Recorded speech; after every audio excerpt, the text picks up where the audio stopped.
This is a video response to 5 questions for atheists by Veritas48.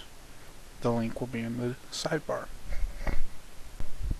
Question number 1. Why is there something rather than nothing? If there is no God, how do we exist? If there is a God, who created God? That doesn't make any sense. You've got a circular logic there. And I don't know why we have what we have. I just know that it exists. And so I choose to say I don't know rather than say God did it. Question number 2. What evidence, if any, do you find most persuasive regarding theism? I don't find there to be any evidence for it. Question number 3. How do I reconcile my atheism with any ultimate meaning in life?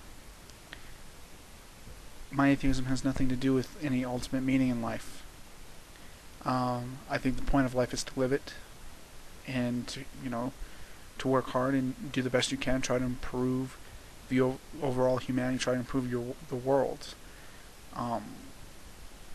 That's how I feel about it, and my atheism does not come into play anywhere in this equation. Question number 4. Were you raised in a religious environment? This is a mixed answer.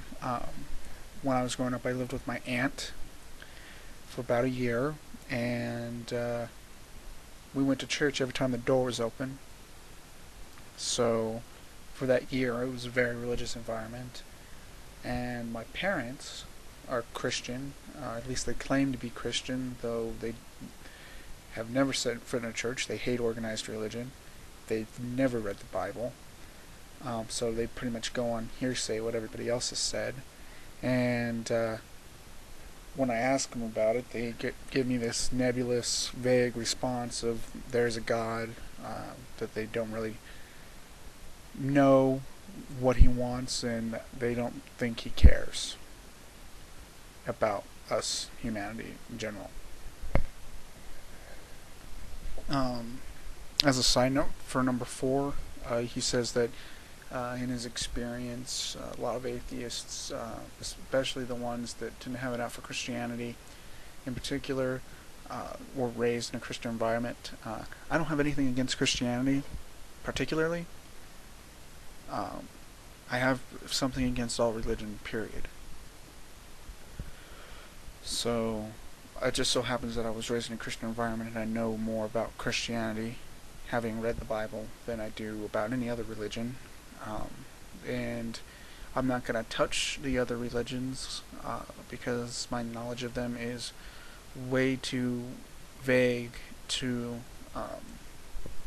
really give a coherent and articulate response to them. All I have would be initial thoughts for those. Question number 5. What is the end-all goal of atheism activism on YouTube? Well, he goes on and asks quite a few questions with this question, but ultimately, I don't know if there is any atheism activism on YouTube. I don't know if there's a united goal. I know that there are some activist atheists.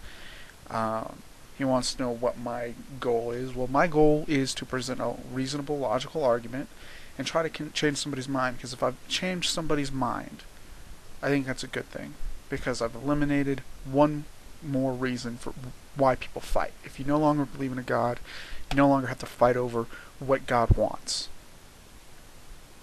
And that's part of it. He also asks, if ultimately life ends at death, why are you sitting behind your computer making videos trying to convince people of something that doesn't really matter in the long run?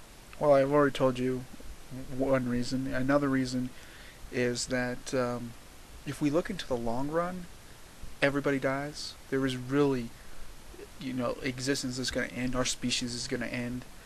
So there's really no point in trying to look into the future. You just got to live each day, day by day. Take it as it comes, and try to make the best of it.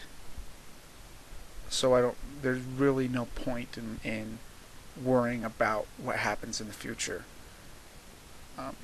to the degree that he's talking about.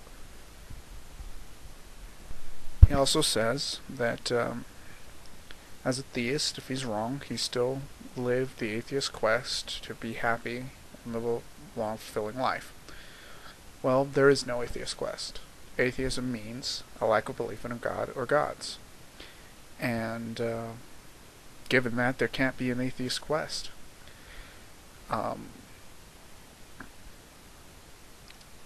Why even worry about whether there is a god or not? Why not just believe? Well, that's Pascal's wager. Don't want to go there. And I want to know that what I know is true. I don't want to. I want to build my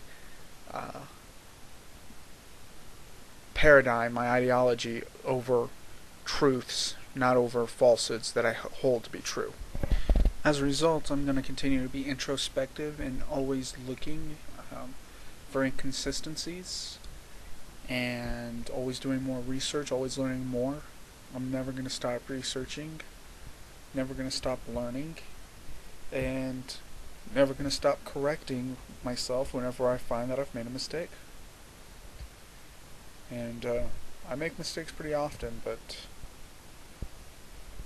I kind of value changing my positions to hold what's truth.